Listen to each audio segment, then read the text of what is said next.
مردمی تاجیکستان از که امروز در برابر دولت‌های ترقی نموده امکانیت داریم که هر سال روز بین‌المللی جنس کودکان 1 ایون را تجلیل نماییم.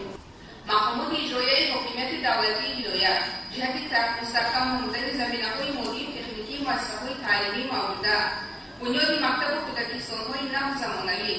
و تجهیزات حاضر زمان مجهز گردانیدن آنها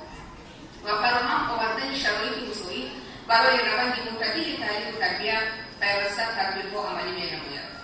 مورد ذکر است که سال‌های اخیر در شهر و ناحیه‌های ولایت رشد ساحه تربیت و مکتبی رو به بهبودی نموده ایستاده است. امروز شماره مؤسسه‌های تا مکتبی به 135 عدد و مرکزهای انکشاف کودک به 758 عدد رسیده است که در آنها 33566 نفر کودکان